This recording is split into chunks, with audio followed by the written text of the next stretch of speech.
Ted? Teddy? Gising na naman na oh. Papasok na si Dita sa school. Bantayan mo muna si Pen. Ano ba yan? Inaantok pa ako eh. Hindi ba pwedeng isama mo na lang si Pen? Hindi pwede. Alam mo naman na kagagaling lang niya sa trangkaso eh. Baka mamaya mabinat pa ang bata. Pambirang buhay ito. Minsan na nga lang matulog dito sa bahay, aabalahin pa talaga. Kay Ate Cheka sana iiwan si Pen. Kaso hindi pa siya umuuwi mula pa kahapon eh.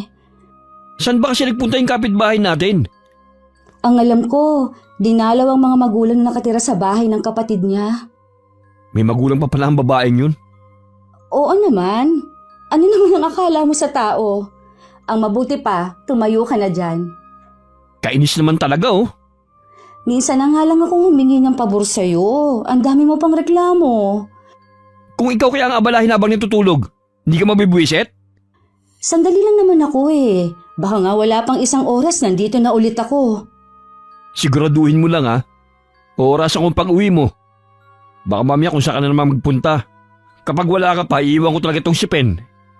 Ikaw kung magsalita ka, akala mo hindi mo anak yung pinapaalagaan ko sa'yo. Ikaw ang nanay. Tapos sa akin mo pinapalagaan yung anak mo? Anong klase kang ina? Kung meron lang sana akong pwedeng mapag-iwanan, hindi ko talaga iiwan sa yung anak natin. O sige na, umalis na kayo. Bumili ka nga pala ng ulam sa may labasan ha. Sigurado gugutumin ako sa pagbabantay ng anak natin. Oo na, sige, aalis na kami. Hinalikan ko pa ang bunso kong anak na nasa kuna. Binigyan ko pa siya ng bote ng gatas para hindi umiyak kapag umalis kami ng ate niya. Nang sulyapan ko si Teddy, nanonood siya ng TV habang nagyoyosi. Naiiling na lang ako na kinuha ko na ang bag ng panganay namin. Bago tuluyang lumabas ng bahay, nagbilin muli ako sa kanya. Naiiritang tiningnan niya lang ako. Nung pauwi, gaya ng bilin ni Teddy, dumaan pa ako sa bilihan ng ulam. Malapit na ako sa amin na madaanan ko si Teddy sa may court kasama ng mga tropa niya. Oh, anong ginagawa mo dito? Nasaan si Pen? Bakit ngayon ka lang? Kanina pa kita hinihintay ah. Nasaan sabi si Pen? Saan mo siya iniwan? Huwag mo akong taasan ng boses ha. Pinapaya mo ako ah. Wala akong pakialam. Saan mo iniwan si Pen? Sa bahay ba? Oo, iniwan ko sa bahay naglalaro. Ha? Ano? Nagawa mong iwan ng 2 taong gulang na anak natin na nag-iisa sa bahay? Nasisiraan ka na ba ng bait? Pilar! Diyos ko! Si Pen! Dalhin natin sa ospital! Dalihan natin! Tumawag kayo ng tricycle o ambulansya! Ano ba nangyari kay Pen? Ha? Bakit wala siyang malay? Bakit siya basang-basa? Naabutan ko siyang nalulunod sa may timba! Ano ka mo? Ang anak ko!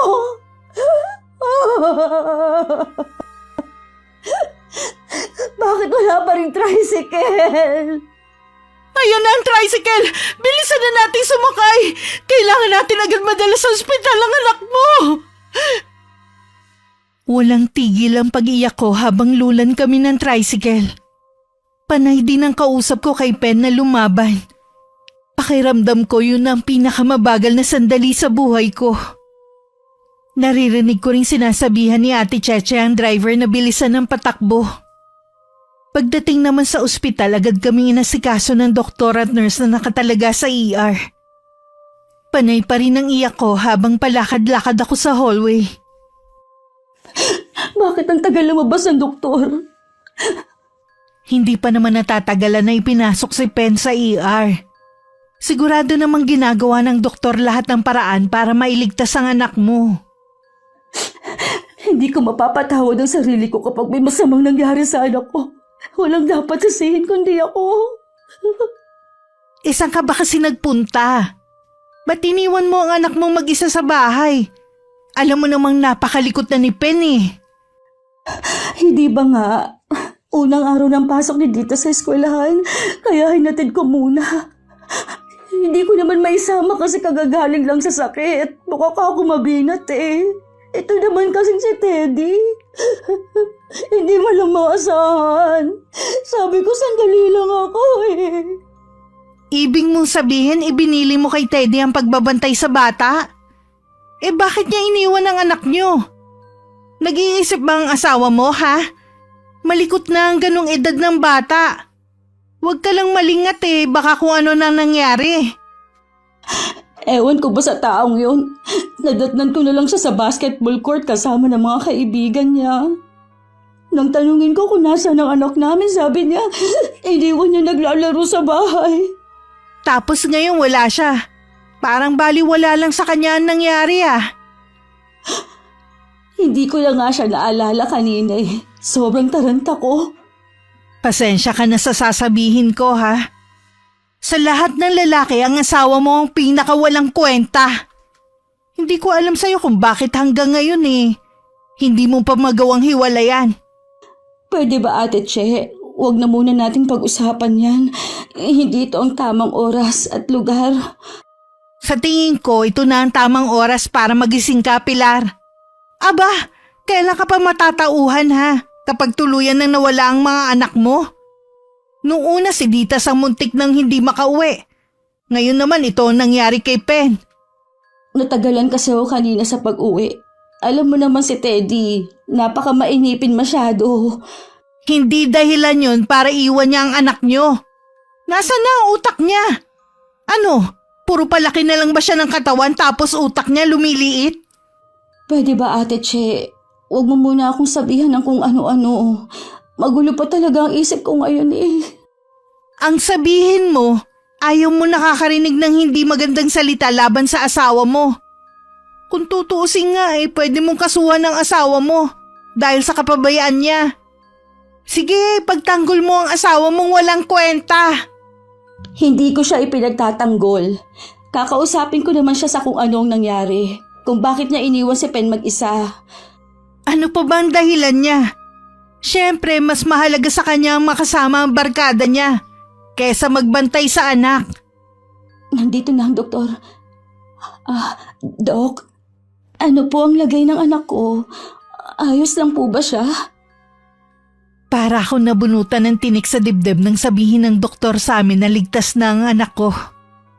Napayakap pa kami sa isa't isa ni Ate Che. Bukas daw pwede nang iuwi si Pen. Nang araw na yun si Ate Che muna ang sumundo kay Dita sa eskwelahan. Hanggang makauwi kami, tanging si Ate Che lang ang kasama ko. Ni anino kasi ni Teddy hindi man lang nagpakita sa ospital. Hindi man lang ako tinawagan para kumustahin ang anak namin. Katutulog lang nun ni Pen nang dumating si Teddy sa bahay. Hindi naman siya makatingin sa akin ng diretsyo. Nakauwi na pala kayo. Kumusta na si Pen? Kanina lang kami nakauwi. Ayos naman ang anak natin. Salamat kay Ate Che. Dahil kung nahuli siguro siya ng dating, baka ngayon pinaglalamayan ng anak natin. Pasensya ka na sa nangyari ha. Hindi ko naman sinasadya eh. Iniwan ko lang siya naglalaro dito sa bahay eh. Hindi ko alam kung ano nangyari. Bakit siya napunta sa likod at nahulog doon sa timbang may tubig? Ganoong edad kasi ng anak natin, malikot na. Kailangan talaga hindi inaalisan ng tingin. Ilang minuto ko pa lang namang iniiwan yung anak natin eh. Sana naman maging aral na sa'yo ang nangyari. Huwag mo namang hayaan na tuluyang mapahamak ang mga anak natin. Pangako, hindi na maulit ang nangyari. Natutulog ba si Pen? Oo, mahina pa siya hanggang ngayon. Pilar, meron ka ba dyan? Kahit magkano lang. Ibinili ko na ng gamot ni Pen. Pambaon na lang ito ni Ditas bukas. Ibabalik ko na lang sa'yo kapag nakapag-extra ako ng trabaho. Lagi namang ganyan na sinasabi mo eh. Kapag kumita ka naman, sa sarili mo pa lang kulang pa yung pera. Nakakahiya naman kasi sa mga kumpare ko kung wala akong ambag sa alak eh. Hayun, uunahin mo na naman ang pag-iinom mo. Kailan ka ba magbabago talaga? O may pag-asa ka pa ba na magbago? Naaksidente na nga ang anak natin dahil sa kapabayaan mo eh. Bisyo pa rin ang inahatupag mo. Kung wala kang ibibigay, huwag ka na lang kumuda. Ang dami mo pang sinasabi. Kung ayaw mo palang na pagsasabihan ka, huwag kang humingi sa akin ng pang-inom mo. Hirap na nga ako sa pagkita ng pera, ikaw naman kung umasta ka, akala mo kung sinong binata. Kung hindi ka pa pala handa sa responsibilidad, sana hindi ka na muna nag-asawa. Tama na nga. Nakakarindi ka na eh. Pare-pareho lang naman ang sinasabi mo eh. Eh wala ka naman kasing pagbabago sa ginagawa mo eh. Sa araw-araw na lang, puro ka na lang bisyo, barkada, at hingi ng pera na akala mo may patago ka sa akin. Buwis na buhay to. Huwag kang sumigaw. Alam mong natutulog ang anak mo. Wala akong pakialam. Kita mo yung ugali mo? Kanina lang akala mo kung sino kang maamong tupa. Ngayon naman, lumabas na naman ang tunay mong ugali dahil lang sa hindi ka napagbigyan. Paano? Ang damot mo eh. Hindi ka ba makaintindi, ha? Wala nga akong pera dito. Sapat lang to para sa mga bata. Tsaka yung pinambili ko ng gamot, inutang ko pa nga yun eh. Kung alam mo lang nakaliwat ka na ng utang ko. Masakit na nga ulo ko sa mga problema dito sa bahay. Ang daldal mo. Bahala ka na nga sa buhay mo. Ako naman talagang laging bahala sa pamilya natin eh. Kailan ka ba naasahan, ha? Sige! Umalis ka! Doon ka sa mga kaibigan mong kaugali mo! Para akong nauupos na kandilang napaupo na lang. Mabuti na lang hindi nagising si Pen sa pagkakatulog. Naabutan pa ako sa ganung ayos ni Ate Che. May dala pa siyang mangkok ng ulam. Alam mo, sa itsura mo mukhang nag-away kayo ni Teddy. Ano, pinagsabihan mo ba siya sa nangyari kay Pen? Oo, pero hindi yun ang pinagbulan ng pagtatalo namin. Siguro humingi na naman ng pambili ng alak, no? Nakita ko kasi sila nagkukumpulan ng mga tropa niya sa labas eh. Hindi na yata magbabago pa ang asawa ko. Gusto ko na talagang sumuko sa ugali niya. Lagi naman ganyan ang sinasabi mo eh. Isa pa lang ang anak niyo, bukang bibig mo na yan. Sa totoo lang eh, nakakapagod ka ng pagsabihan. Kaya lang hindi naman kita matiis eh. Naku, pasensya ka na, Teha. Ayoko na kasi na matulad sa akin ng mga anak ko na lumaki na hindi kumpleto ang pamilya. Alam ko, naiinis ka na sa katigasan ng ulo ko, pero nandyan ka pa rin para tulungan ako. Sobrang laki ng utang na loob ko sa'yo, lalo na itong pagkakaligtas mo kay Pen. Naiintindihan naman kita sa bagay na yan. Kaya lang hindi lang kasi ikaw ang nahihirapan eh, pati ang mga anak mo. Kapag nakalakihan kaya nilang ganyan ang tatay nila, sa tingin mo kaya magkakaroon sila ng amor sa kanya? Masasayang lang ang ginagawa mo na manatiling kumpleto ang pamilya mo. Kung tutuusin kaya mo namang buhayin ng mga anak mo. Naguguluhan talaga ako, Te. Pero pag-iisipan ko ang mga sinabi mo. Ang mabuti pa kumain ka na muna.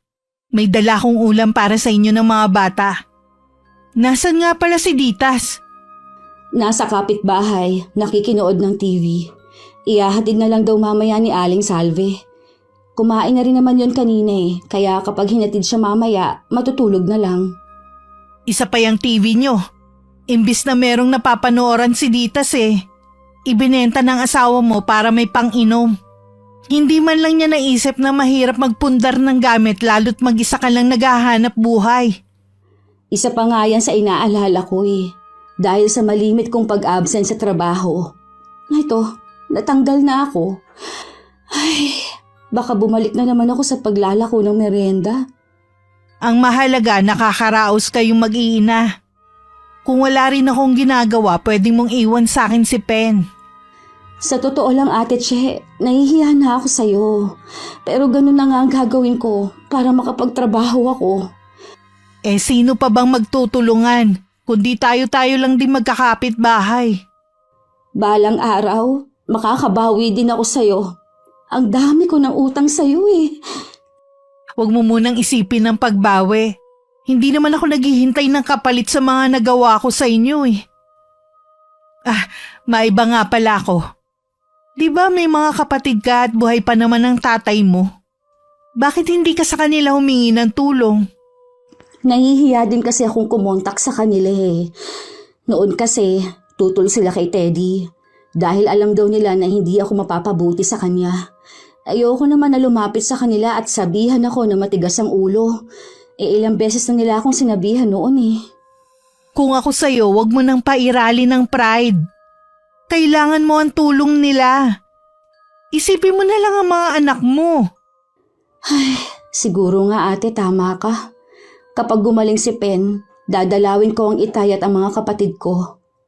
Yan ang pinakamaganda ko narinig na sinabi mo ngayong araw. Wala lang talaga akong pagpipilian. O paano? Maiwan na kita ha. Bukas na lang tayo magkwentuhan. Kinabukasan kahit hindi pa dapat ilabas ng bahay si Pen, napilitan na rin akong isama siya sa paghahatid sa kanyang kapatid sa eskwelahan. Pag-uwi naman namataan ko si Teddy na may kausap na babae. Sa unang tingin masasabing may relasyon ng dalawa. Nagpupuyos ang kalooban na susugurin ko na sana silang dalawa nang may humila sa akin palayo sa lugar na yon. Ate Che! Bakit mo ba ako pinigilan? Nilalan din ng ibang babae ang asawa ko. Alam ko, hindi naman ako bulag eh. Kaya kita pinigilan dahil alam ko na ikaw na naman ang agrabyado kung sakali. Anong gusto mo gawin ko? Panoorin lang ang paglalampungan nila. Para ka namang bago ng bago dyan sa asawa mo eh. Ilang beses na ba siya ng babae ha? Ikaw lang naman tong martir eh. Bakit ba napakamalas kong tao? Hindi na ako maubos-ubusan ng problema. Walang taong malas. Minsan kasi ang mga nangyayari sa atin, bunga ng mga maling desisyon natin sa buhay. Oo na! Puro mali na lang ang desisyon ko sa buhay. Aminado naman ako eh. Ang mabuti pa umuwi na muna tayo sa bahay ko. Doon tayo mag-usap. Akin na muna si Pen. Baka mamaya mabitiwan mo pa ang bata. Ayoko na talaga, Ate Che. Pagod na ako. Iiwan ko na si Teddy. Bahala na siya sa buhay niya. Susuportahan kita sa plano mo. Hindi ko na rin kasi kayang nakikita kayo nahihirapan ng mga bata eh. Ihahatid ko pa kayo sa pupuntahan ninyo. Sana lang mapanindigan mo na hindi na bumalik sa asawa mo. Hindi na talaga, ate. Magsama na lang sila ng babaeng yun o kung sino mang babae ang gusto niyang kasamahin. Ang bigat mo, Pen. Kaya pala nangangayayat ang nanay mo sa pagbuhat sa iyo eh. Nagtataka siguro tong anak mo kung bakit nandito kayo ngayon sa bahay imbes na umuwi kayo sa inyo. Maupo muna kayo. Ikukuha kita ng maiinom. Mabuti na lang wala tayong nakasalubong na mga tsismosa sa daan. Walang magtatanong kung bakit ka umiiyak. Sa totoo lang, wala na akong pakialam sa kanila eh. Mula nang mapatira kami dito, wala na silang ginawa kundi pagchismisan kami ni Teddy. Namanhid na lang ako sa kanila. Wala naman silang ambag sa buhay namin. Sa bagay nga. Oh, inumin mo muna tong malamig na tubig. Sa'yo naman tong biskwit, Pen. Masarap yan. Salamat, te. Para talagang sasabog ang dibdib ko kanina. Hindi ko na naisip na kasama ko pa ang anak ko. Para ka talagang anghel. Ilang beses mo na kasing iniligtas ako sa kapahamakan, o di kaya sa alanganing sitwasyon. Baka yun talaga ang papel ko sa inyong mag-iina. Sigurado naman na hindi pa uuwi si Teddy sa bahay. Mabuti yon para maimpake ko ng mga gamit namin. Para pagdating ni Ditas, diretso na kaming aalis. Sino palang kasabay ni Dita sa pag-uwi mamaya? Nakisuyo na lang ako kay Aling Mona. Magkaklase kasi si Ditas at ang apo niya. Alam niya kasi nakagagaling lang ni Pen sa ospital. Huwag ko na raw pagurin ng bata. Kahit walang ya ang asawa mo, bumawi ka naman sa mga kapitbahay nating mga mababait at maaasahan talaga. Wag mo nang isama ang mga tsismosa ha. Iwan mo na lang muna dito si Pen. Mag-ayos ka na ng mga gamit nyo. Kinalma ko muna ang sarili ko bago umuwi sa amin. Sanay na naman si Pen kay Ate Che kaya hindi na siya humabol nang umalis ako. Nasa kalagitnaan na ako ng pag-iimpake ko nang biglang dumating si Teddy. Nagulat pa siya nang makita ang mga maleta sa sala. Anong ibig sabihin nito? Aalis na kami ng mga anak mo para maging malaya ka ng gawin ang lahat ng gusto mo. Kung dahil to sa nangyari kahapon, sorry na. Patawarin mo na ako.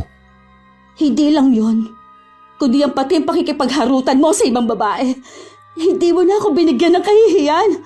Dito pa talaga, sa mismong lugar natin. Hindi kita maintindihan eh. Huwag ka nang magmaang-maangan pa. Kitang-kita ko kanina kung paano ka makipaglampungan sa ibang babae. Yung kanina palang sinasabi mo. Wala lang yun. Binigyan mo naman kaagad ng mali siya eh. Huwag mo na akong gawing tanga. Buti sana kung hindi mo pa ulit-ulit na ginagawa sa akin to. Nakakapagod ka na. Lahat na ng masamang ugali, nasa'yo na. Alam mo naman pala ang ugali ko eh. Bakit pinagtiyagaan mo pa rin ako? Nakikisama lang ako sa'yo dahil sa mga bata. Dahil ayokong lumaki sila na hindi buo ang pamilya gaya namin magkakapatid. Kaya lang, nakakapagod ka ng kasama sa buhay. Sige, umalis ka! Nagsasawa na rin naman ako sa walang tigil mong pagbubunga nga. Araw-araw na lang ba naman? Kaya wala na akong pakialam sa inyo. Siguraduhin mo lang na hindi na kayo babalik dito. Hindi na talaga. Maghanap ka na lang ng babaeng tatanggap sa pagiging batugan mo. Talaga bang desidido ka na sa desisyon mo? Oo naman. Total, wala namang pagbabago sa'yo. Hindi biro na mag-isa magpalaki sa mga bata. Kaya sana naman mag-isip ka muna kung itutuloy mo ang pag-alis. Kahit naman nandyan ka di ba? Mag-isa ko pa rin namang pinalalaki ang mga anak ko. Alam ko na ikaw ang mas pagod sa pag-aalaga sa kanila. Pero nakakatulong din naman ako sa'yo kahit papano . Kahit ano pang sabihin mo, buo na ang desisyon ko. Hindi mo na ako mapipigilan pa. Kilala kita, Pilar. Magpapakapagod ka lang sa pag-aaral sa balutan. Tapos babalik ka rin naman dito. Itaga mo pa sa bato. Hindi na kami babalik ng mga anak mo dito sa impyernong bahay mo. Grabe ka naman magsalita. Akala mo naman hindi naging pugod ng pagmamahalan natin ang bahay na ito? Pwede ba? Iwan mo na lang ako. Inaabala mo ko Itinuloy ko na lang ang ginagawa kong paglalagay ng huling mga damit sa bag. Narinig ko pa ang padabog na paglabas ni Teddy sa bahay. Mabigat sa loob ko ang gagawin ko, pero kailangan kong magpakatatag. Hinintay ko lang na dumating si Ditas at tumalis na rin kami. Hinatid pa kami ni Ate Che sa mismong bahay ng tatay ko. Pilar? Bakit may mga dala kayong bag? Tay, pwede po bang dumito na muna kami ng mga apo ninyo? Oo naman. Ang totoo nga niyan matagal ko na kayong hinihintay na dumalaw. Salamat po. Siya nga po pala ang kaibigan ko, si Ate Che. Masaya po akong makilala kayo. Lagi po kayong kinikwento ni Pilar. Matagal ko na rin po siyang kinukumbinsin na umuwi na sa inyo kaysa magtiis sa piling ng asawa niya. Noon pa alam kong hindi na maayos ang relasyon niyong mag-asawa. Mabuti naman na tauhan ka na rin. Matawarin niyo po ako kung hindi ako nakinig sa inyo noon. Nahihiya din po kasi ako umuwi dito Alam mo anak, kahit paulit-ulit ka pang magkamali, tatanggapin pa rin kita sa bahay na ito. Kayo ng mga apo ko. Salamat po, Tay. Nakoy, tama na nga itong iyakan natin. Baka nagugutom na kayo. Mabuti pang kumain muna kayo. Naku po, kanina pa po kami nagugutom Sakto lang kasi ang dala naming pera. Tamang-tama, maraming nilang ulam si Renz kanina. Mga tira sa handaan niya kahapon. Ay, oo nga po pala. Birthday niya kahapon. Kumusta na po pala sila ng pamilya niya? Ayos naman sila. Maupo na muna kayo rito. Iinitin ko lamang yung mga ulam. Sandali lang naman to Maraming salamat po, Mang Teban. Mabuti na lang po napilit ko si Pilar na umuwi na dito. Para na nga akong sirang plaka sa kakasabi sa kanya eh. Nagpapasalamat din ako na nakatagpo ng mabuting kaibigan ng anak ko habang malayo kami sa kanya ng mga kapatid niya. Naging mabuti rin naman pong kaibigan sa akin si Pilar. Kumain na muna kayo. Akin na muna si Pen. Ako na lang muna ang magpapakain sa kanya. Sige na Ditas Apo, kumain ka na. Mamaya ay makipaglaro ka sa mga pinsan mo ha. Ikaw ba'y nag-aaral na? Naku, pasensya na po, mahiyain si Ditas. Opo tay, kinder na nga po siya. Ngayon po na dito na kami titira, mapipilitan po akong patigilin muna siya sa pag-aaral. Kakaumpisa pa lang naman ng klase, pwede pa siyang ihabol. Teacher naman ang hipag mo sa eskwelahan dito. Pwede ko siyang pakiusapan na ipasok si Ditas. Maraming salamat po tay. May solusyon na ang isa kong pinoproblema. Ayoko naman po talaga na tumigil sa pag-aaral si Ditas. Isa na lang ang problema mo, yung makapaghanap ng trabaho. Talaga bang hindi na magsusustento sa inyo si Teddy? Wala naman po siyang trabaho kaya wala din po siyang ibibigay. At kahit kailan po hindi siya naging responsableng padre de pamilya. Kung alam niyo lang po kung ano naging buhay ng kaibigan ko. Ay nako, wala na tayong magagawa sa taong ayaw magpakama sa kanyang mga anak. Kung gusto mong magtrabaho, hindi kita pipigilan. Pwede naman akong maghatid sundo kay Ditas kapag naipasok na siya sa eskwelahan. Si Pen naman, pwede namang kuhanan ng mag-aalaga. Maraming pwedeng upahan dito ng mga kakilala ko. Hindi po ba makakaabala sa inyong mga anak ko? Ano ka ba? Huwag mong isipin na abala sila sa akin. Mga apo ko sila. Walang ibang dadamay sa inyo kundi ako. Ayoko lang po kasi na makarinig sa mga kapatid ko ng kung ano-ano. Pilar, wala ka maririnig sa mga kapatid mo. Maintindihan ka nila. Kaya lang naman sila nakakapagsalita ng hindi maganda dati. Dahil lang tutol sila na sumama ka kay Teddy. Nahihiya lang po kasi ako sa kanila. Natitiyak ko sa iyo na matutuwa ang mga yon kapag nalaman na umuwi ka na rito. Sana nga po, tay. Namimiss ko na rin sila Hindi pa rin mawala ang pangamba sa dibdib ko sa nalalapit naming pagkikita muli ng mga kapatid ko.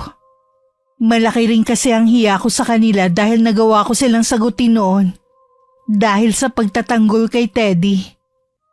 Nawala lang ang kaba ko nang pumunta sila sa bahay at mainit nila akong tinanggap.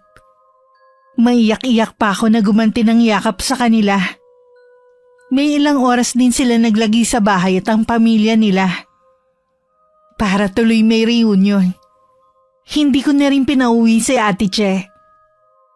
Hindi mo nasabi sa akin na puro pala lalaki ang mga kapatid mo at ikaw ang bunso.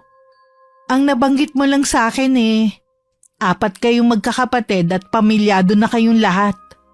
Nakalimutan ko lang sabihin sa'yo. Sa bagay tuwing napag-uusapan kasi ang pamilya mo lagi kang umiiwas Sa tingin ko, magiging maayos na ang buhay niyo dito. Sana naman huwag ka nang bumalik sa asawa mo. Asawa ko pa rin si Teddy. Kung sakali man na gusto niyang makita ang mga anak niya, may karapatan pa rin siya.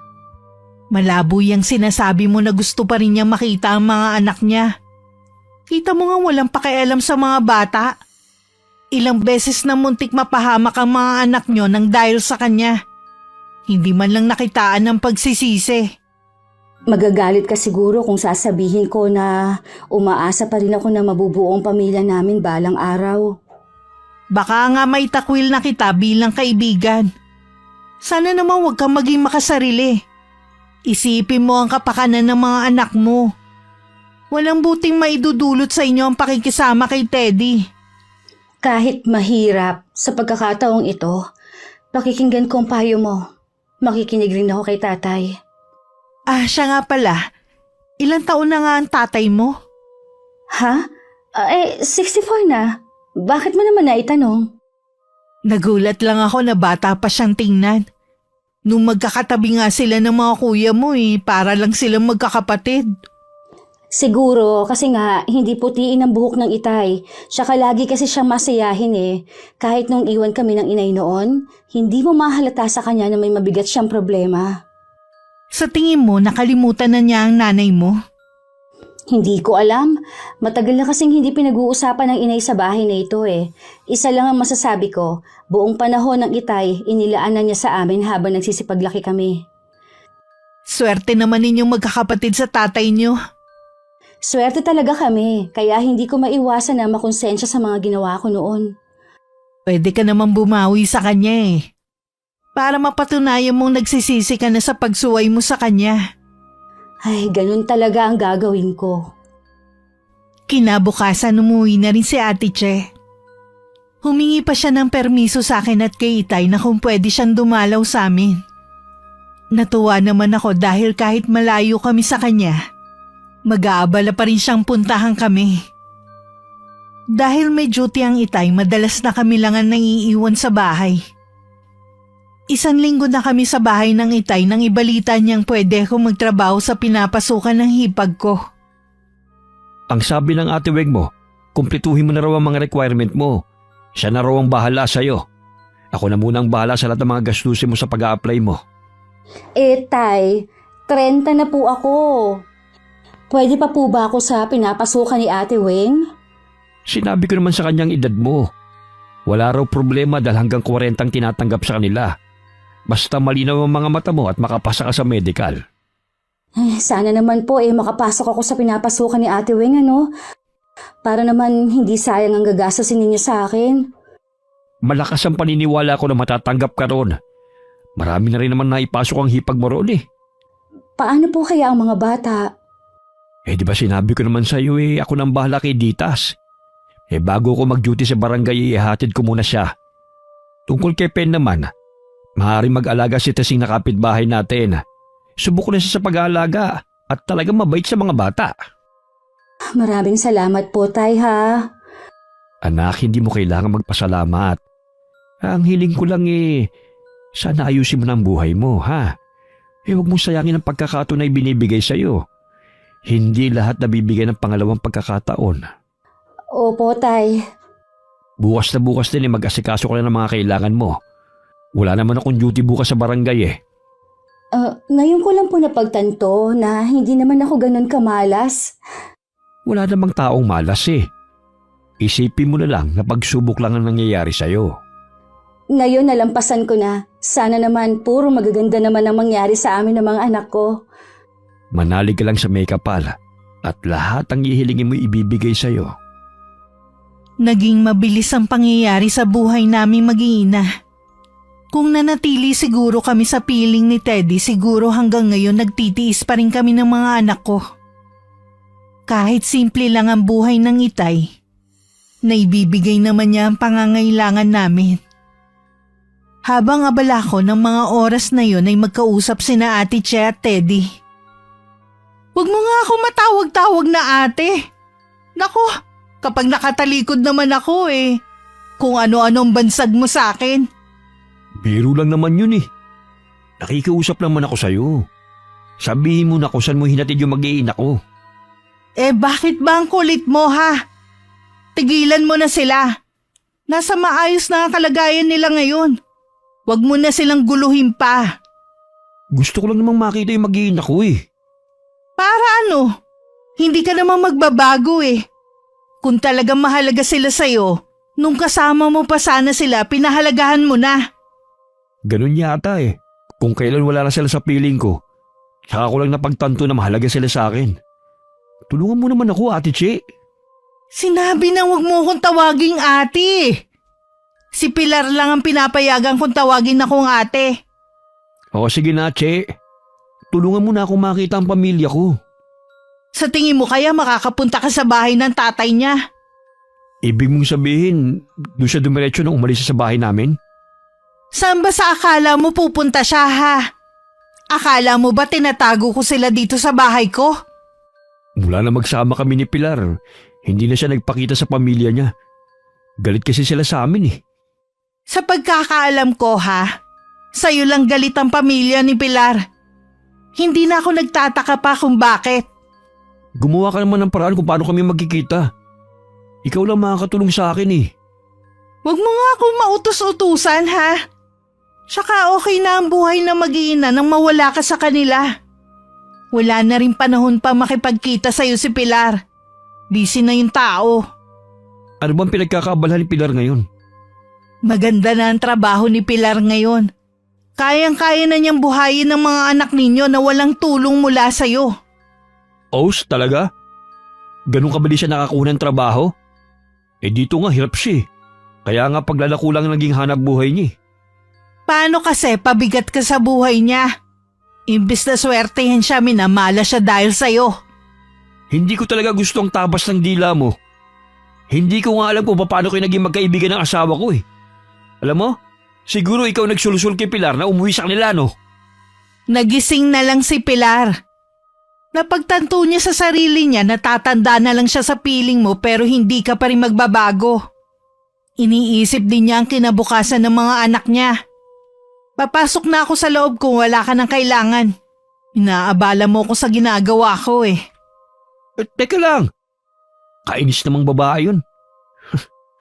Hindi ako papayag na miserable ang buhay ko samantalang maayos ang kay Pilar. Kailangan makagawa ko ng paraan para makipagbalikan siya sa akin. 3 buwan na ako sa pinapasukan kong trabaho. Masasabi kong naging mabuti sa amin ng Panginoon. Dahil binigyan niya ako ng pagkakataon na maayos ang buhay naming mag-iina. Muli rin kaming dinalaw ni Ate Che. Ayoko mang mag-usisa tungkol kay Teddy pero dahil namimiss ko na rin siya, nagtanong na rin ako. Bakit kailangan mo pang itanong ang asawa mo? Huwag mong sabihing namimiss mo siya.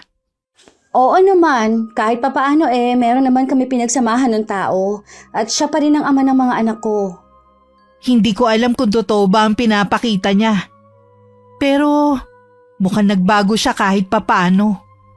Paano nagbago? Hindi na kasi siya nakikipagbarkada ngayon. Meron na rin siyang trabaho. Totoo ba yan? Hindi nga rin ako makapaniwala eh.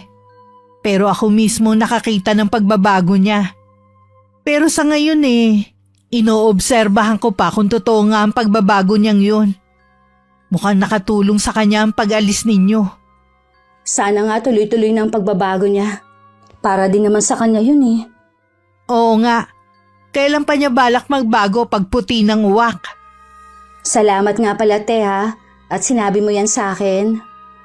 Alam ko rin naman kasi na gusto mo rin makibalita sa kanya. Sino ba naman ako para ipagdamot ang bagay na yun? Maiba nga pala ako. Meron sana akong gustong sabihin eh.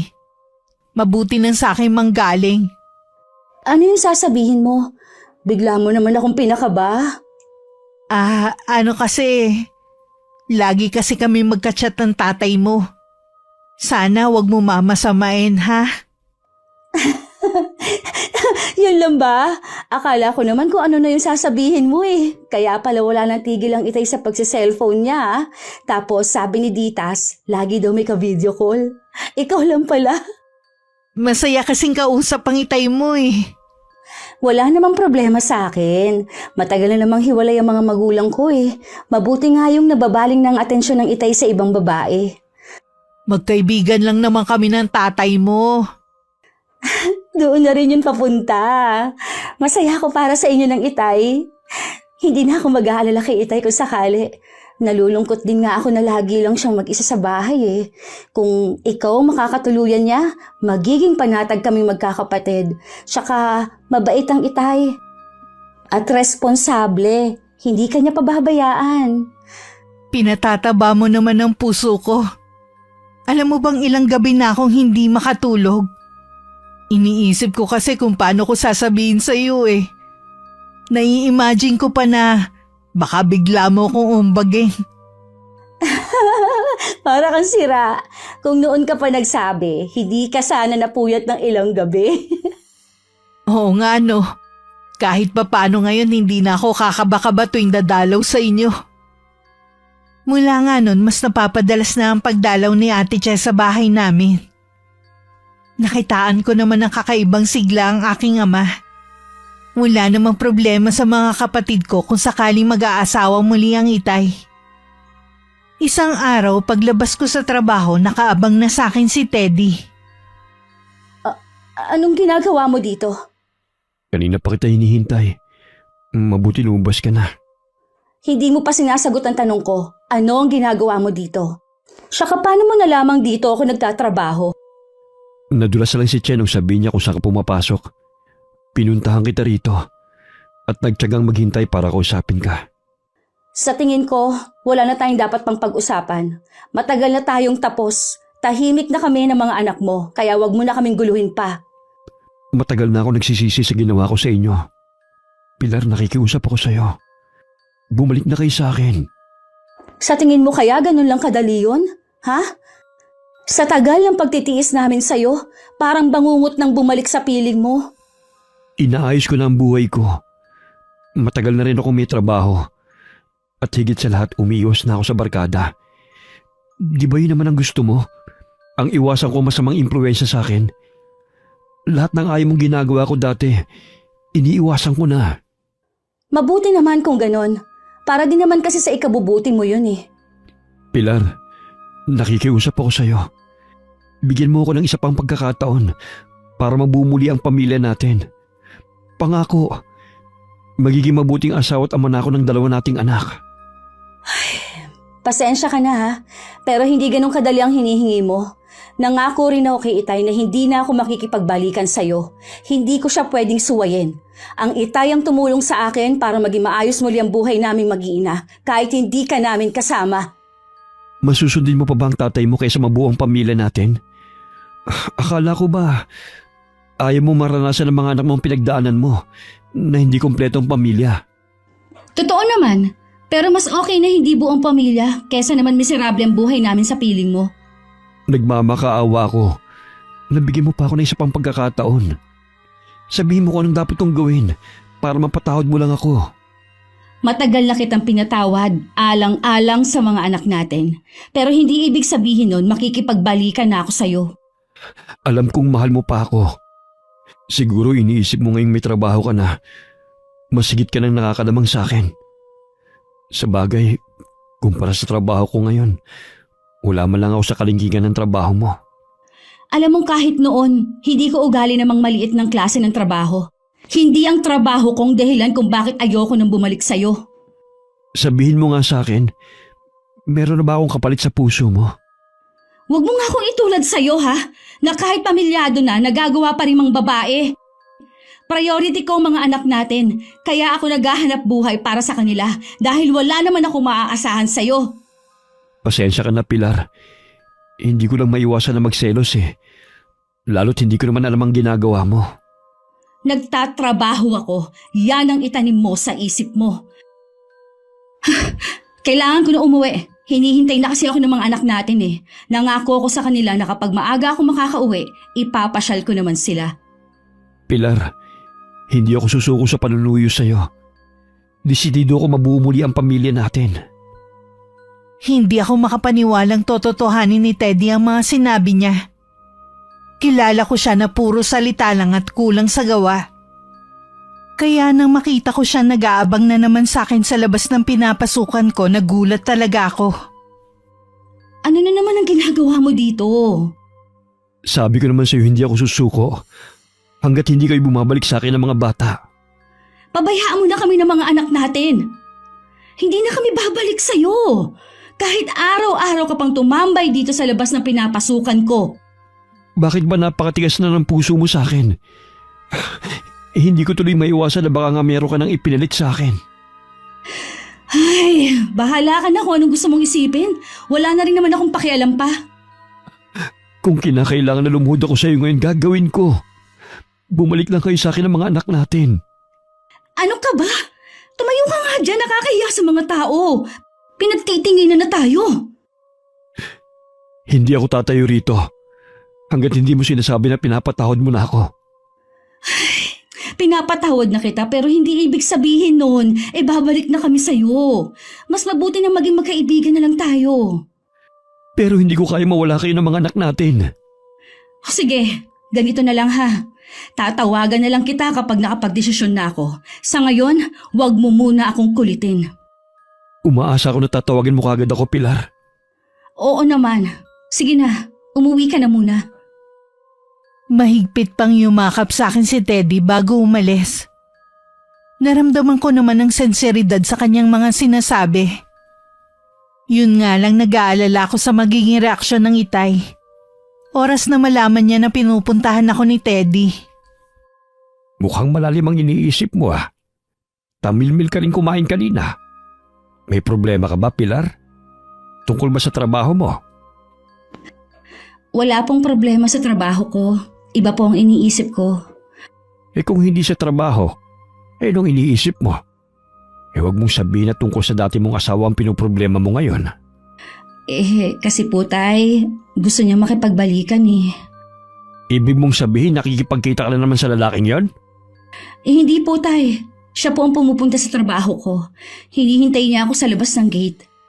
Hindi ka ba nadadala sa mga naranasan yung mag-iina sa asawa mo, ha? Puro hirap lamang ang pinaranas sa inyo ng taong yun. Ano? Hihintay mo na naman mapahamak ang mga apo ko bago ka tuluyang magising? Kahit wala kang sabihin, alam ko mga nangyari sa inyo noon. Lalo na kay Pen. Siguro po si ate siya ang nagsabi sa inyo. Alam ko po na may relasyon na kayo. Walang kinalaman si Checha sa pinag-uusapan natin.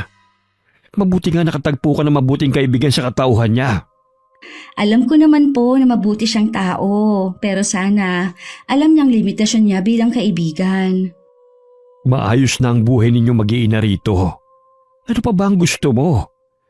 Napatunayan mo naman na kaya mong itaguyod mag-isa mga anak mo. Hindi mo kailangan ng asawang batugan. Nagbago na po si Teddy. May trabaho na po siya ngayon. Nangako rin po siya na magiging mabuting asawa at ama na sa mga bata. Talagang nabilog na naman ng lalaking yun ang ulo mo. Sa nakikita ko, handa ka na namang magpauto sa kanya. Lahat naman ng tao pwede magbago, tay. Kailangan lang po nilang bigyan ng pangalawang pagkakataon. Totoo naman, pero hindi kasama ang asawa mo sa mga taong sinasabi mo. Kung gusto niya talaga magbago, di sana noon pa. Maawa ka naman sa mga anak mo. Huwag lamang puro kaligayahan mong isipin mo. Dahil nga po sa kanila, kaya gusto kong mabuo ang pamilya ko eh. Ayokong maranasan nila ang hindi buong pamilya, katulad ko. Lintik na katwiran na yan. Matagal nang nangyari yan. Bakit naman ang mga kapatid mo hindi ganyan mag-isip? Kung magsalita ka, akala mo ikaw lang ang nakaranas na hindi buong pamilya. Iba naman po ang mga kapatid ko. Hindi niyo rin kailangan ikumpara ang naranasan ko sa iba. Hindi ko ginusto na iwan tayo ng nanay mo noon. Lahat ginawa ko para wag siyang umalis. Pero mas pinili pa rin niya ang lalaking yon. Kaya nga lahat ginawa ko para sa inyo. Ibinigay ko ang lahat ng pwede kong ibigay para maramdaman ninyo na kahit na wala ng nanay niyo, pwede pa rin tayo maging masaya. Alam ko naman po yun eh. Patawarin niyo po ako kung hindi ako kontenta sa mga ginawa ninyo sa amin. Oras na piliin mong lalaking yan, kalimutan mo na ako bilang ama mo. Tay naman, huwag niyo naman gawin sa akin ito. Hindi ako nagbibiro. Masakit sa akin na gawin ito. Pero mas masakit sa akin na makita kang nagpapatanga sa lalaking yon. Oras na sumama ka sa kanya. Wala ka nang aasahan sa amin ng mga kapatid mo. Bakit niyo po ba ginagawa ito sa akin? Ayaw niyo po ba na makitang masaya ako? Pagiging makasarili ang gusto mong mangyari. Kaya pag-isipan mo sana ang gusto mong gawin. Kapag umalis ka rito sa pamamahay ko, tinatapos ko ng ugnayan natin. Wala akong nagawa ng tumalikod ng Itay. Kahit anong pagmamakaawa ko, hindi na niya ako pinakinggan. Makalipas nga ang 1 linggo, sumama na kami kay Teddy. Dahil mapapalayo ako sa trabaho ko kung babalik kami sa dati namin tinitirhan, nagpasya na lang kami na umupa ng bahay. Hindi rin naman yun malayo sa bahay ng Itay. Sa bahay na lang din pumupunta ang nag-aalaga sa mga anak namin. Bakit parang hindi ka yata masaya? Inaalala ko lang kasi ang Itay. Alam ko kasi nagalit siya sa akin eh. Sa bagay, hindi ko naman siya masisi. Pagkatapos nga naman ng mga ginawa niya, ito pa ang igaganti ko. Masyado naman kasing makasarili ang ama mo eh. Hindi ka na lang niya suportahan kung saan ka magiging masaya. Ang bastos pa. Hindi na nga niya inabot ang kamay ko na nagmamano ko eh. Basta na lang niya ako tinalikuran. Pagpasensya mo lang, Itay. Masama lang ang loob niya sa naging desisyon ko. Huwag mo nang pagtakpan ng tatay mo. Alam ko naman na hanggang ngayon hindi pa rin niya ako tanggap bilang asawa mo. Hindi pa rin ako nawawala ng pag-asa na balang araw mapapatawad din ako ng Itay at matatanggap ka rin niya. Wala naman akong pakialam kung matanggap niya ako o hindi eh. Ang mahalaga sa akin, buo na ang pamilya natin. Ito naman ang gusto ko talaga ang maging buo tayo. May iba nga pala ako. Sino magbabayad sa nag-aalaga ng mga bata? Huwag kang mag-alala. Ako nang bahala doon. Tulungan mo na lang ako sa upa ng apartment at iba pang gastusin natin. Mula ngayon, katuwang mo na ako sa lahat ng gastusin natin. Hindi ko hahayaan na maghirap kayo sa piling ko. Sa araw-araw na magkasama kami ni Teddy, pinapatunayan niya sa akin na talagang nagbago na siya. Halos siya na ang gumagawa sa lahat ng gawaing bahay. Sa kabila ng pagod din siya sa trabaho. Minsan nagkita kami ni Ate Che. Kumusta na nga pala ang Itay? Galit pa ba siya sa akin? Lilipas din ang galit niya. Ang lagi niyang ambukang bibig ang mga apo niya sa'yo. Sabi ko nga dalawin namin kayo Kaya lang mas nangingibabaw pa rin ang pride niya. Kumusta naman kayo ng mga bata? Ayos naman kami ng mga bata. Hindi talaga ako nagsisisi na binigyan ko ng pangalawang pagkakataon si Teddy. Ibig bang sabihin nagbago na talaga ang asawa mo? Ganun na nga. Kaya sana, kumbinsihin mo naman ng Itay na patawarin na rin kami at tanggapin na niya si Teddy. Alam mong hindi ko pwedeng gawin yan. Tanging tatay mo lang ang makakapagsabi kung kailan niya matatanggap si Teddy. Alam kong makikinig sa'yo ang Itay, kaya sige na, tulungan mo na kami. Pasensya ka na talaga, Pilar, ha? Hanggang ngayon kasi hindi pa rin ako kumbinsidong nagbago na talaga ang asawa mo. Obserbahan mo muna siya. Baka mamaya pakitang tao lang ang ginagawa niya. Bakit ba ang hirap mong pakiusapan ngayon? Samantalang kapag meron kang isusumbong sa tatay ko, ang bilis mo. Akala mo yata nakalimutan ko na ang ginawa mo. Sinisiraan mo lalo si Teddy sa tatay ko. Kung ang tinutukoy mo ang pagpapabaya ng asawa mo sa mga anak nyo na muntik ng ikapahamak ni Pen, tama lang ang ginawa ko. Nakakaawa ang mga anak mo. Hindi ko nga alam sa'yo kung bakit sa kabila ng nangyari panatag ka pa rin naiwan sa asawa mo ang dalawang bata. Hindi mo ba naintindihan ang sinabi ko kanina? Nagbago na nga si Teddy. Bakit ba hirap kayong maniwala? Dahil hindi kami bulag na katulad mo. Saksi kaya ako sa mga ginagawa ng asawa mo noon. Kaya paano niya ako makukumbinsing nagbago na nga siya? Ay, makaalis na nga. Wala namang kwentang pakikipagkita ko sa'yo. Teka, huwag ka munang umalis, Pilar.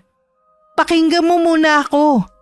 Para din naman sa'yo ang sinasabi ko Mahirap ang magsisi bandang huli. Salamat na lang sa pagmamalasakit mo, pero hindi ko na kailangan yon. Naniniwala ako na nagbago na si Teddy. Wala na akong pakialam pa sa kung anong opinyon nyo sa pagsasama namin. Ang mahalaga sa akin, buo ang pamilya ko. Wala naman taong ayaw ng buong pamilya Sa akin lang naman, huwag ka na ulit magpapaloko sa asawa mo. Baka dumating ang panahon na wala nang tutulong sa'yo dahil sa katigasan ng ulo mo. Sana naman matuto ka makinig sa amin. Sa tingin ko tama ang asawa ko May lihim kang inggit sa akin. Palibhasa kasi nga, hindi mo pa nararanasan na magkaroon ka ng pamilya. Ganyan ba ang tingin mo sa akin pagkatapos ng lahat ng mga ginawa ko? Huwag ka mag-alala. Ito na ang huling pagkakataon na mangingialam ako sa'yo. Sa kabila ng mga masasakit mong sinabi sa akin, hangad ko pa rin ang kaligayahan mo. Malungkot na umalis si Ate Che. Naiwan naman akong parang gusto kong pagsisihan ng mga binitiwang kong salita sa kanya. Umuwi na lang ako ng bahay. Nadatnan kong may luto ng pagkain at malinis na rin ang bahay. Dahil sa nakita ko, agad na nabura ang mga alalahanin ko. Nagluto na talaga ako dahil alam ko maaga kang uuwi. Gusto mo bang ipagtimpla kita ng kape? Wag na. Nagmerienda kasi ako kanina eh. Ang mga bata nga pala. Nanonood ng TV si Dita sa kwarto. Si Pen naman kanina patulog. Gusto mo bang masahihin kita? Mukhang pagod ka eh. Gusto ko sana kaso baka malate ka sa trabaho mo. Ay, may sasabihin sana ako sa'yo eh. Wala na akong trabaho eh. Ha? Bakit naman? Akala ko ba maayos ang trabaho mo? Yun din ang akala ko eh. Kanina tumawag ang katrabaho ko. Kasama raw ko sa natanggal. Pero huwag ka mag-alala. Kinuusap ko na yung isang kaibigan ko. Tatawagin raw niya ako kapag may bakante sa kanila. Pansamantala ako na lang muna ang bahala sa bahay at sa mga bata. Mas maigi pa nga siguro na ikaw na lang ang bahala sa mga bata para makatipid ako sa pagbabayad sa nag-aalaga. Salamat ha. Hindi ka nagalit nung malaman mo na wala na akong trabaho. Bakit naman ako magagalit? Hindi mo naman kasalanan kung nawalan ka ng trabaho. Tsaka, maghahanap ka naman ng trabaho, di ba? Oo naman. Pwede bang pabayaan na lang kita sa mga bayarin sa bahay? O ano, maghahain na ba ako? Sige, tatawagin ko lang si Ditas para sabay-sabay na tayong kumain. Nang mga sumunod na linggo, hindi pa rin nakakahanap ng trabaho si Teddy. Tingin ko hindi naman talaga siya nagpupursige na maghanap. Unti-unti na rin bumabalik ang dati niyang ugali. Hanggang nagtalo kami dahil nadatnan kong si Ditas lang ang nagpapatahan sa kapatid niya habang siya prenteng nagse-cellphone sa sofa. Hindi mo ba naririnig na umiiyak ang anak mo? Nakakabulaho na sa kapitbahay. Malayo pala naririnig ko na ang iyak. Pinababantayan ko siya kay Ditas. Ito kasing anak mo, hindi maasahan eh. Bakit kasi kailangan mong iasa sa anak natin? Anong malay niya sa pagpapatahan ng kapatid? Napapagod din ako dito sa bahay. Hindi naman ako yaya ng mga yan para lagi mong asahan sa pag-aalaga. Sino naman ang gusto mo magbantay, ha? Kayo lang naman ang nandito sa bahay eh. Tsaka, huwag ka magreklamo na napapagod ka. Mas pagod ako sa pagtatrabaho. Ano? Susumbutan mo na naman ako dahil wala akong trabaho, ha? Ang yabang mo. Porke magandang trabaho mo. Mas bagay naman sa'yo maging tendera kaysa sa trabaho mo ngayon. Huwag mo nang ipaalala ang pagiging tindera ko nung araw dahil wala na akong balak-balikan ng dati kong buhay. Ang yabang mo na talaga ngayon. Hoy, kahit anong gawin mong ayos sa sarili mo, mukha ka pa rin tendera. Losa ka pa rin sa paningin ko. Hayop ka? Hindi ka pa rin pala nagbabago. Tama nga sila. Bakit pa hindi ako nakinig sa kanila? Hanggang ngayon kasi, ang dali mo pa rin mauto. Sinasabihan ka na nila eh. Ayaw mong makinig. Tinalikuran ko na naman ang pamilya ko para sa'yo. Ha? Tapos ito lang pala. Ha? Ito lang pala ang mapapala ko sa'yo. Wala ka nang magagawa pa. Nasa maayos ka ng kalagayan eh. Pinili mo pa rin na maging miserable ang buhay mo. Ang mabuti pa umalis ka na dito. Iwan mo na kami ng mga anak ko. Hindi ako aalis dito. At subukan mo rin magsumbong. Sisiguruhin ko na hindi mo na makikita ang mga anak mo. Kilala mo ko, Pilar. Alam mo kung anong kaya kong gawin. Muling bumalik ang dati kong buhay. Pagod sa trabaho at pag-uwi sa bahay ako pa rin ang gagawa. Gustuhin ko mang bumalik sa tatay ko, alam ko na hindi na niya ako tatanggapin. Alam ko kasing masaya na sila ni Ate Che. Nagsasama na kasi sila ngayon. Wala na tuloy akong ginawa kundi ang umiyak dahil sa kapalpakan ko sa buhay. Lingid sa akin, lagi pa rin kaming naaalala ng itay. Gusto mo bang dalawin natin ang mga apo mo? Alam ko namimiss mo na sila. Bakit kailangan pang tayong pumunta sa kanila? Dapat si Pilar ang pumunta rito. Alam mo namang may trabaho ang anak mo. Tsaka, syempre nahihiya yun magpakita sa'yo. Matigas din ang ulo niya katulad ng nanay niya. Ako pa ba na ama niya ang lalapit sa kanya? Puro kasi pride ang pinapairal mo. Hindi mo ba pwedeng isang tabi muna yan alang-alang sa mga apo mo? Mahal ko mga apo ko. Gusto ko sana na dito na lamang sila sa atin. Pero alam ko naman na hindi papayag si Pilar. Gusto ko rin kasi malaman ang tunay nilang kalagayan. Lalo na walang trabaho si Teddy. Akala ko ba may trabahong lalaking yon? Kausap ko kanina yung kapitbahay namin dun sa dati naming tinitirhan. Sabi niya hindi na daw nagtatrabaho ngayon. Ibig sabihin lang nun, si Pilar na lang ang may trabaho. Ginusto niya ang batugan niyang asawa. Nasa maayos na siyang kalagayan. Bumalik na naman siya sa mahirap na buhay. Kahit nagmamatigas ka ng ganyan, alam ko nag-aalala ka pa rin kay Pilar dahil anak mo siya. Kahit matigas ang ulo. Oo naman. Pero gusto kong siyang lumapit sa atin at hindi tayo. Sige na nga, hindi na ako makikipagtalo pa sa'yo. Pero isa sa mga araw na to pupunta ako sa tinutuluyan nila ha. Away-bati na naman kami ni Teddy. Bumalik na rin ang pagiging tamad niya sa bahay. Puro bisyo na naman ang inaatupag niya. Pati mga anak namin napapabayaan na niya. Ilang beses din akong pinatawag ng teacher ni Ditas. Noon ko lang nalaman na hindi na pala pumapasok ang bata. 2 linggo na palang hindi pumapasok ang anak natin. Kung hindi pa ako pinatawag ng teacher niya, hindi ko pa malalaman. Hindi ko nga maaasikaso ang paghahatid sa bata. Kinder pa lang naman yan Pwede namang sa 1 taon na. O di kay papasukin mo na ng diretso sa grade 1. Ano bang pinagkakaabalahan mo at hindi mo magawang ihatid si Ditas, ha? Kahit kailan talaga, hindi ka maaasahan. Marami nga akong ginagawa dito sa bahay. Katulad ngayon, kailangan kong balikan yung bahay natin. Ang sabihin mo, meron ka na namang babaeng kakatagpuin. Pwede ba tumigil ka na?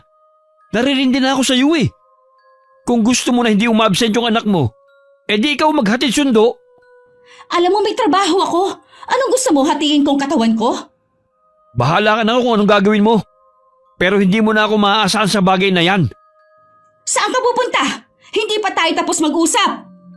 Kailangan ko ngang umuwi sa dati nating bahay. Diyan ka na nga. Wala ko nagawa kundi magngit-ngit na lang ang kalooban. Tinanong ko rin si Ditas kung bakit hindi nagsusumbong sa akin. Sinabihan daw siya ng ama na ibibigay sa nangunguha ng bata kapag nagsumbong sa akin. Mabigat man sa dibdib ko, napilitan na rin akong patigilin sa pag-aaral si Ditas. Kailangan ko rin kasing kumayod. Bakit ang bilis mong umuwi? Nakita mo bang mga apo ko? Oo, kasama nila si Teddy na umalis. Hindi ko alam kung saan papunta ang mag-aama. Malamang si Pilar ay pumasok kaya si Teddy nag-aalaga sa mga bata. Nag-aalala ako sa mga bata Sa tingin ko kailangan nating kumbinsihin si Pilar na ibigay na muna sa atin ang mga anak niya. May nangyari ba? Nagtanong-tanong kasi ako sa mga kapitbahay nila doon. Matagal na palang pinatigil ng anak mo sa pag-aaral si Ditas. Madalas din daw nilang naririnig na umiiyak si Pen. Mukhang napapabayaan lang ni Teddy Kwento pa nga ng mga kapitbahay madalas wala ang ama. Madalas din daw ipadlak ang mga bata sa loob ng bahay. Diyos ko po ang mga apo ko. Bakit hinahayaan lang ni Pilar na mangyari yun sa mga bata? Baka hindi rin kasi alam ni Pilar. Kaya kailangan natin siyang kausapin. Napakatigas din kasi ng ulo ng batang yon. Kinaladkad pa niya sa hirap ang mga apo ko. Oras na may masamang nangyari sa mga bata, pareho ko silang hindi mapapatawad. Bukas na bukas din pupuntahan ko si Pilar sa trabaho niya para kausapin. Sana naman makumbinsi mo siya. Kung wala lang akong duty bukas, sasama sana ako Ako rin naman, kaya gagawa tayo ng paraan. Salamat sa pagmamalasakit mo sa mga apo ko mula pa noon, kahit hindi mo sila kadugo. Hindi naman mahirap mahalin ng mga batang yun Kinabukasan nagulat ako na paglabas ko ng trabaho nakita ko naghihintay sa akin si Ate Che. Pinaunlakan ko naman siya sa gusto niyang makausap ako sandali. Merong isang kainan sa malapit. Doon na lang kami nag-usap. Tinitiyak ko sa'yo, Ate Che, na maayos na naaalagaan ang asawa kong mga bata. Nakausap ko kasi ang mga kapitbahay niyo.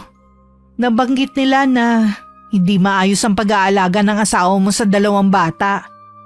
Delikadong nasa loob sila at pinapadlak kapag aalis siya.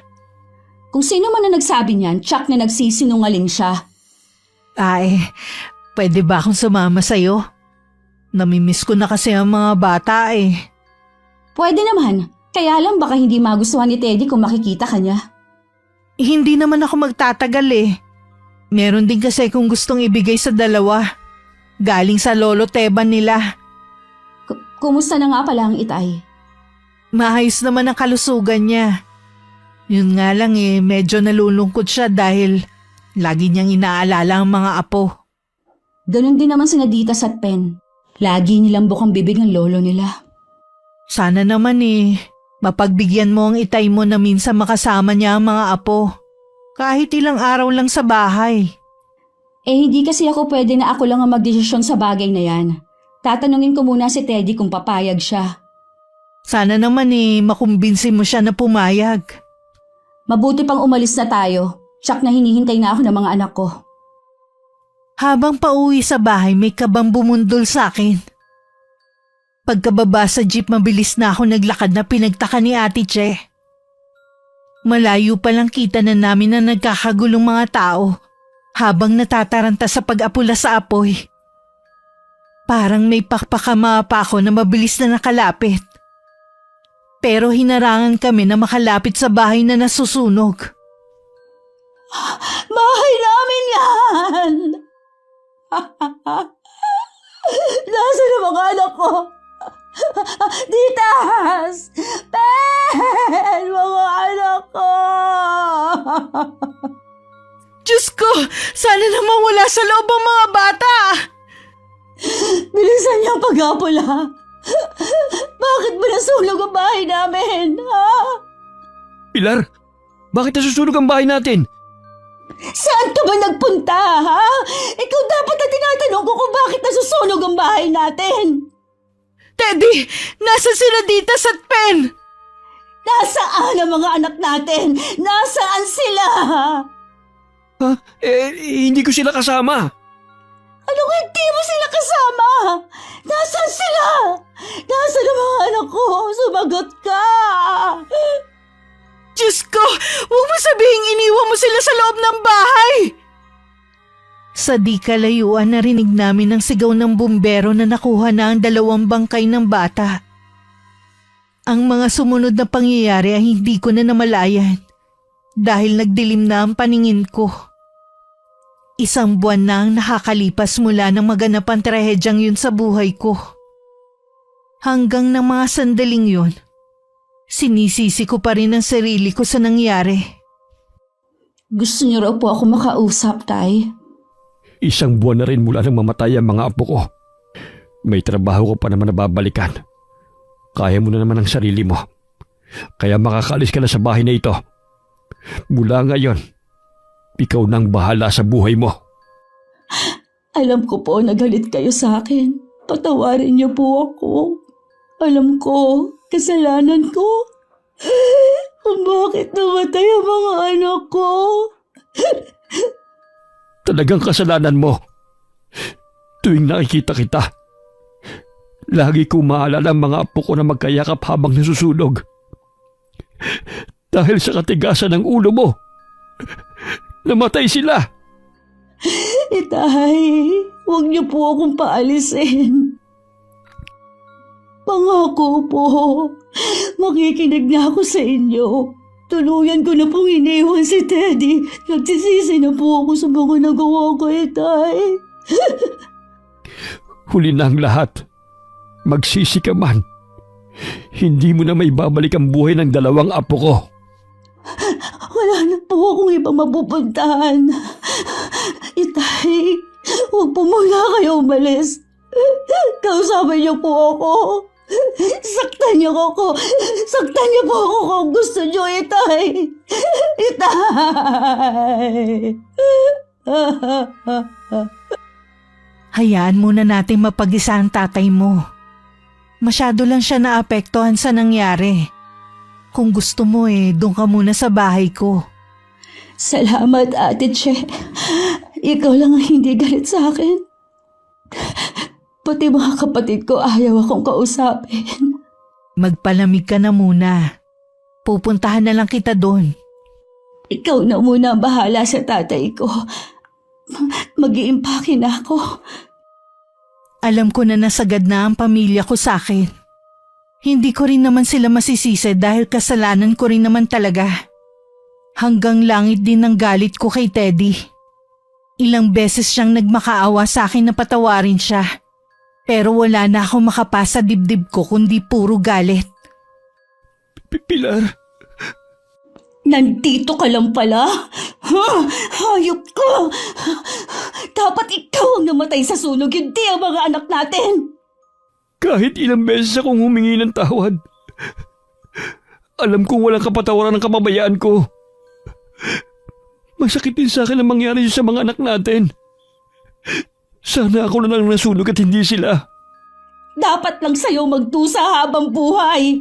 Habang nabubuhay ako, hindi kita mapapatawad. Masunog ka na sana sa impyerno. Handa ako sa anumang parusa na naghihintay sa akin. Dahil sa'yo, tuluyan na nagalit ang pamilya ko sa akin. Nawala ng lahat sa akin. Ikaw ang malas sa buhay ko. Nagsisisi ako kung bakit hinayaan ko pa na bumalik ka sa buhay naming mag-iina. Pilar, hihingi pa rin ako ng kapatawaran sa iyo. Alam ko na hindi na rin ako magtatagal. Anong ibig mong sabihin? Hindi ko alam kung nababaliw na ba ako o ano. Pero lagi nakasunod sa akin si kamatayan. Lagi niya akong binubulungan ng mga salitang Latin. Marahil binabagabag ka na ng konsensya mo. Tama lang na unti-unti kang mabaliw. Pilar, hayaan naman yung mga bumubulong. Para ako mabibigis sa lakas. Wala naman akong naririnig. Baka guni-guni mo lang yun. Tama na! Tigilan mo na ako! Oo na! Kasalanan ko nangyari sa mga anak ko. Patayin mo na lang ako. Kaysa araw-araw mo akong pahirapan. Teddy? Ha? Teka, ano nangyayari sa'yo? Umalis ka na, Pilar. Ayoko madamay ka pa. Mahal kita.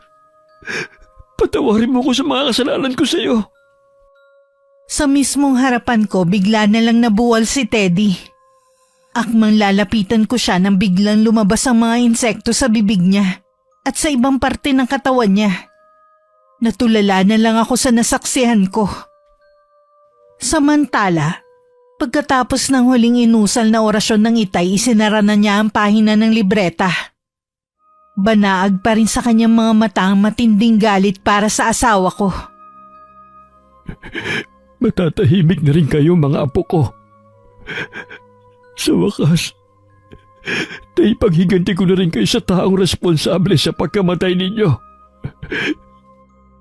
Batid ng Itay na masama ang kanyang ginawa. Pero nakahanda na siya sa kanyang kaparusahan. Nangako din siya sa kanyang sarili na yun na ang huling gagawin niyang pangbabarang. Ako naman mas pinili na magbagong buhay at kalimutan na ang mapapait na alaala. Wakas,